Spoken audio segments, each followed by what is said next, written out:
할렐루야, 주님을 찬양합니다. 11월 10일 목요일 새벽입니다. 오늘도 우리에게 생명 주신 하나님께 감사의 고백을 드리며 함께 기도함으로 매일 주심 기도회 시작하겠습니다. 은혜의 하나님 아버지, 오늘도 이 새벽 주님의 은혜가 아니고서는 하루를 살 수 없음을 고백하며 기도의 자리에 우리의 무릎을 꿇습니다. 사랑받고 싶고 지혜롭고 싶고 또 강하고 싶고 인정받고 싶어서 이를 위한 몸부림을 치느라 안식해야 할 지난밤도 우리의 심령은 나를 지새웠습니다. 하나님, 이 세상을 살아갈 때 하나님과 사람들에게 사랑스럽게 성숙해지는 것은 주님의 은총이 아니고서는 우리의 힘으로는 어찌할 수 없음을 고백하오니 주여, 오늘도 이 아침 우리의 인생을 축복하여 주시고 하루를 살아갈 힘과 용기를 주시옵소서. 그렇게 오늘도 말씀 가운데 은혜 주시기를 소망하오며 예수 그리스도의 이름으로 기도드립니다. 아멘. 오늘 함께 은혜 나눌 하나님의 말씀은 누가복음 2장 39절에서 52절의 말씀입니다.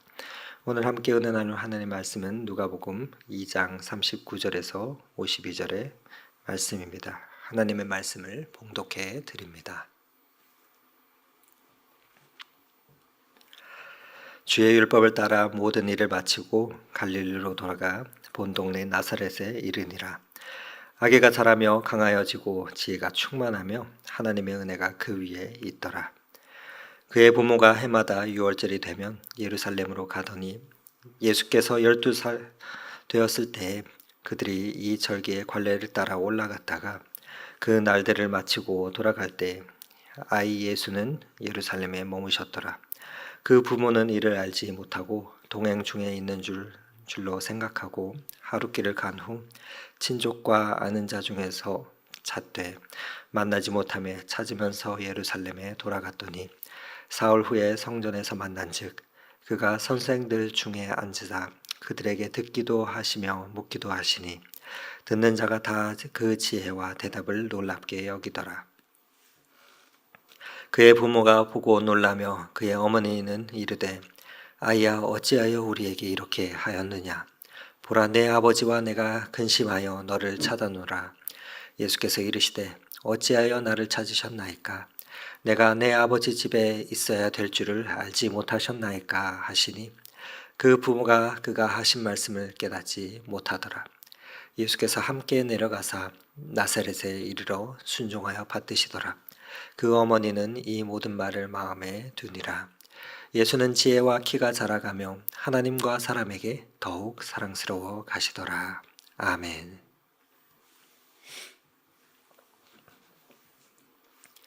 네, 오늘 본문은 예수님의 성장을 표현하는 하나의 에피소드가 삽입되어 있는 그러한 구조로 이루어져 있습니다.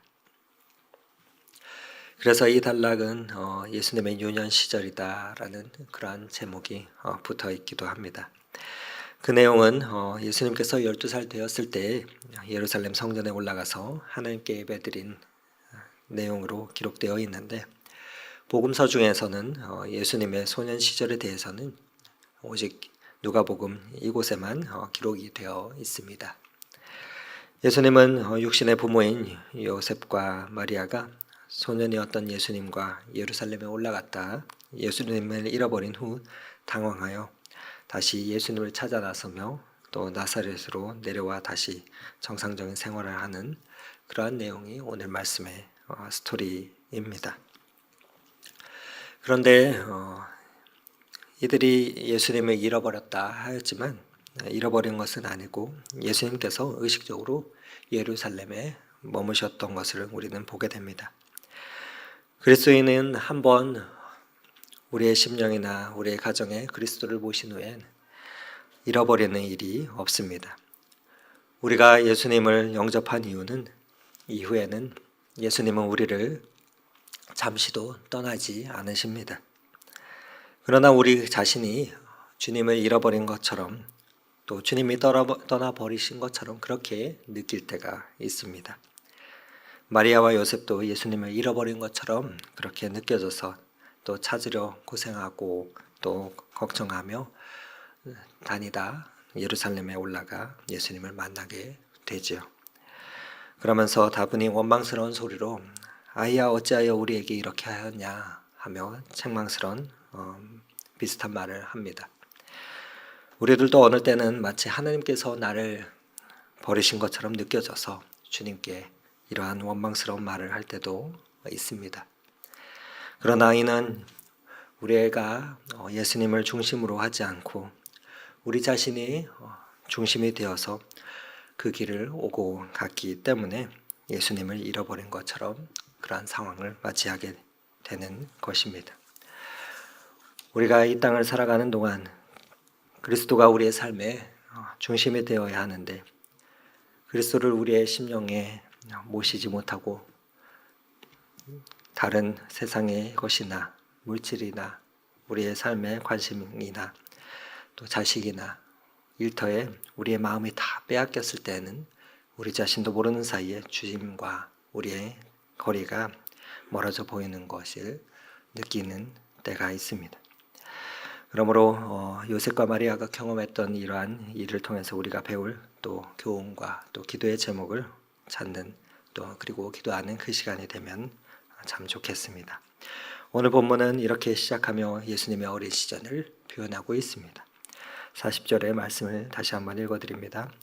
아기가 자라며 강하여지고 지혜가 충만하며 하나님의 은혜가 그 위에 있더라. 예수님께서 자라난 모습인데 육체가 강하여졌다라고 말합니다. 예수님은 우리와 똑같이 이 땅에서 그렇게 성장하셨습니다. 아기 예수는 건강한 모습으로 성장해 나갑니다. 육신의 강건함 속에 영적인 지혜와 또 하나님의 은혜가 충만했습니다. 그러면서 소년 예수는 자라면서 더욱더 지혜가 넘쳐났다 표현하고 있습니다. 그리고 12살 때 부모와 함께 간 성전에서 랍비들과 자유롭게 대화를 나누심을 보게 됩니다. 그리고 하나님의 은혜가 그 위에 있었더라 표현합니다. 이는 하나님의 은혜의 의식 가운데 항상 살았다 하는 것입니다.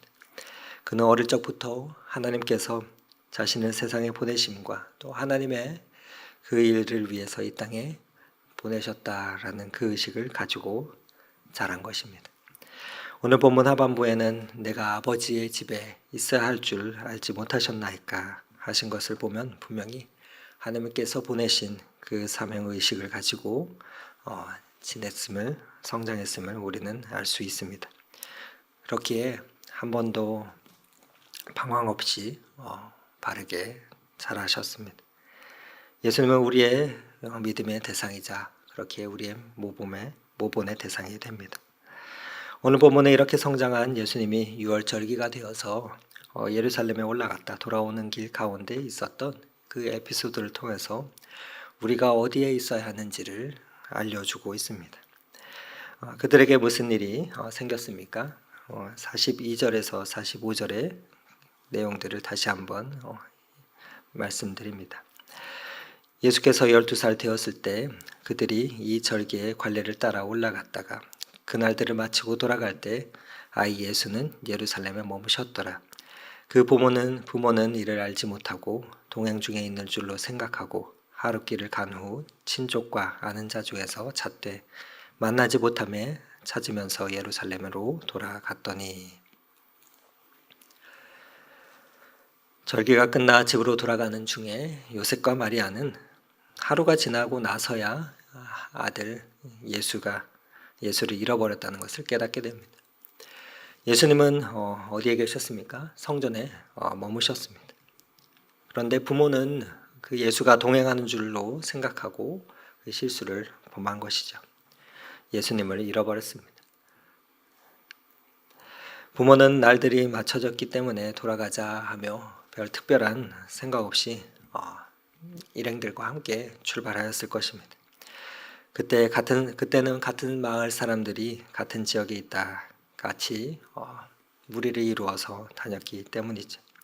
그러다 보니 아이들은 아이들대로 또 부모는 부모대로 주변에서 이야기를 하며 따라갔습니다. 그 때문에 예수님의 육신의 부모들도 또한 당연히 예수가 따라오리라 생각하고 그렇게 마을 사람들과 어울려 갔음을 우리는 생각해 볼 수가 있습니다. 그러나 아기 예수는 예루살렘에 머무셨다 합니다.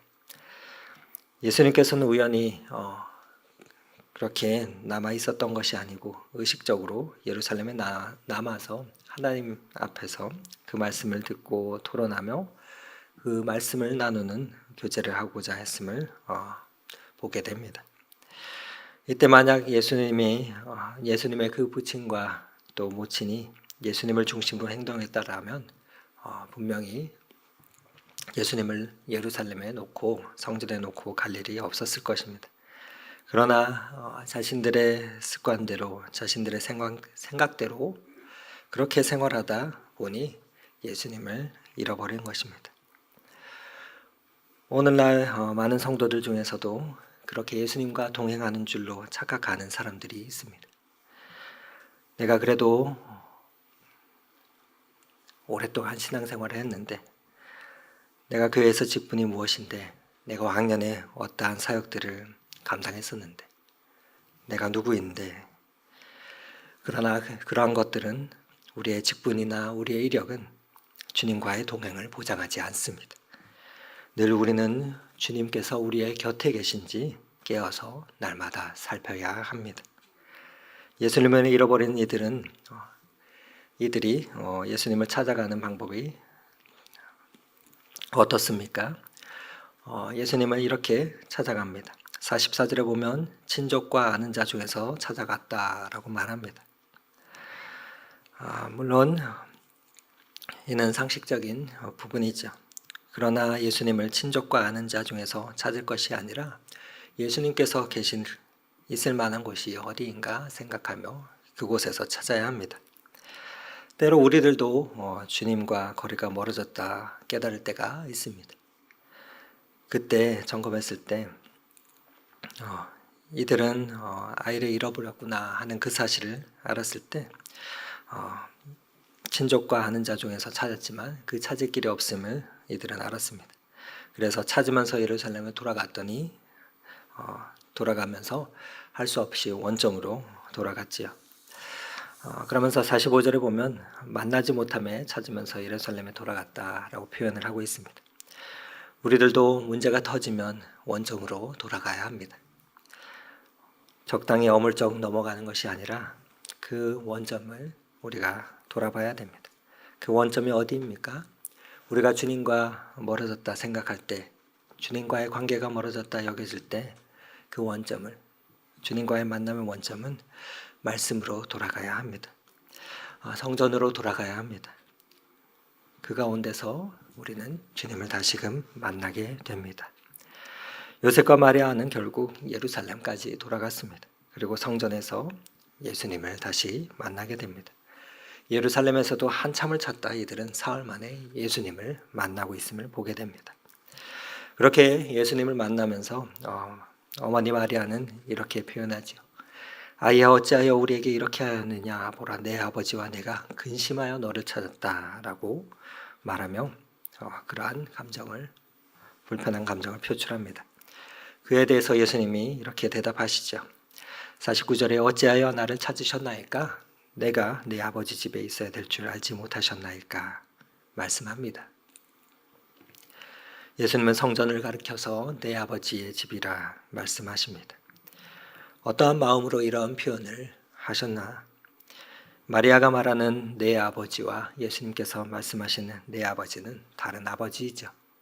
각각의 육신의 아버지와 하늘 아버지를 말씀하고 있는 것입니다. 이 가운데서도 다시 한번 우리는 12살 소년이었던 예수님이 자신의 정체성을 명확히 알고 있음을 우리는 발견하게 됩니다. 우리도 우리가 있어야 될 곳이 어디인지 알아야 합니다. 바로 주님 곁이라는 것을 우리는 잊지 말아야 합니다. 여러분은 진정으로 우리 주님과 예수님과 동행하시고 계십니까?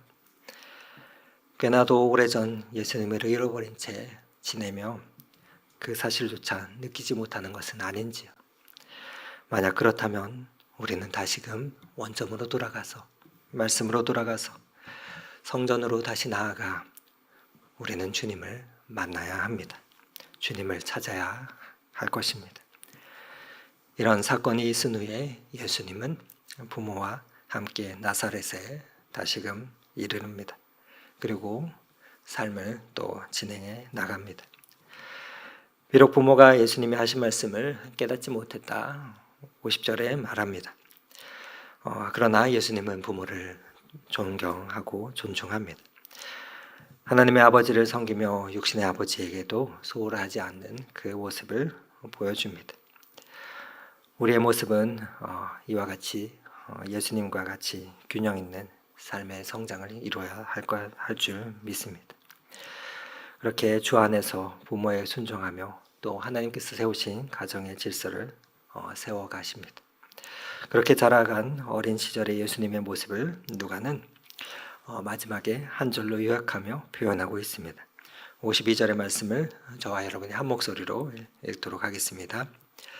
예수는 지혜와 키가 자라가며 하나님과 사람에게 더욱 사랑스러워 가시더라. 아멘. 예수님은 지적으로, 육체적으로, 정신적으로 계속해서 성장하셨습니다. 무엇보다 하나님과 사람에게 사랑스러운 존재가 되었다 말합니다. 신앙은 완료형이 아니라 현재 진행형입니다. 처음부터 완성된 상태로 주어지는 것이 아니라 서서히 성장시켜 나가야 하는 것을 말합니다. 성숙되어져 가야 하는 것을 말합니다. 우리도 우리의 지혜가 자라고 또 하나님과 사람들에게 사랑받고 또 인정받는 그러한 자들이 되도록 우리의 신앙의 진보는 이루어 가야 할 것입니다. 이와 같은 예수님의 자람은 우리의 자녀들을 향한 기도의 제목이 또한 되기도 합니다. 예수님의 지혜가 자라고 키가 자라고 또 하나님과 사람들에게 사랑스러워졌다. 이 말씀은 우리가 간구해야 할 그러한 모범이 되기도 합니다. 우리의 자녀 세대와 우리 다음 세대를 축복하며 기도할 그 기도 제목이기도 합니다. 예수님은 영과 육이 자라갔습니다. 그리고 균형 있는 성장을 하였습니다. 그러며 하나님과 사람들에게 사랑스러워지셨습니다. 하나님과 사람에게 사랑받는 인생은 참으로 복된 인생일 것입니다. 40절에 하나님의 은혜가 그 위에 있었다 말씀하는데 그 말씀은 활용점정이죠. 하나님의 은혜는 우리의 인생을 완성시키기 때문입니다. 하나님의 은혜가 함께하는 인생이어야 우리는 복된 인생이자 형통한 인생이 되기 때문입니다.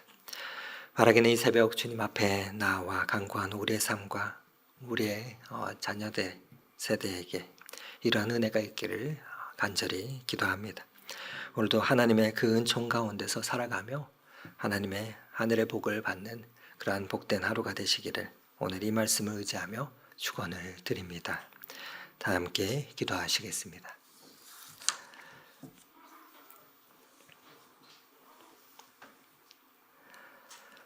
주와 같이 길 가는 것 즐거운 일이 아닌가.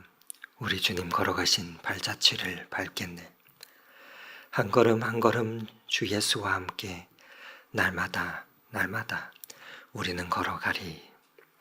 하나님 아버지, 우리의 삶을 돌아보면 주님과 동행한다 했지만 하나님과 발걸음을 맞추는 것이 아닌 내 속도로 걸어가고 있는 것은 내 습관으로 내 습성대로 가고 있는 것은 아닌지 돌아보게 됩니다. 그 가운데 주님을 잃어버린 것 같은 또 순간순간들이 많이 있음을 또한 고백합니다. 하지만 하나님 그때마다 주님과의 그 만남의 자리 가운데 나아가게 하시고 다시금 성전으로 나아가 말씀 가운데 주님을 만나는 그 은혜가 있게 하여 주시옵소서. 날마다 말씀 앞에서 주님과 동행하게 하시고 하나님의 은혜로 이 땅을 걸어가게 하옵소서. 그 걸음 가운데 우리의 인생의 사계절을 통과하며 주님과 함께 성숙하며 자라가게 하옵소서. 그렇게 하나님과 사람들에게 사랑받는 참으로 복된 인생이 되기를 원하오며 그 길로 우리를 인도하시는 예수 그리스도의 이름으로 기도드립니다. 아멘. 계속해서 각자의 기도 제목을 가지고 더 깊은 기도의 자리로 나아가겠습니다.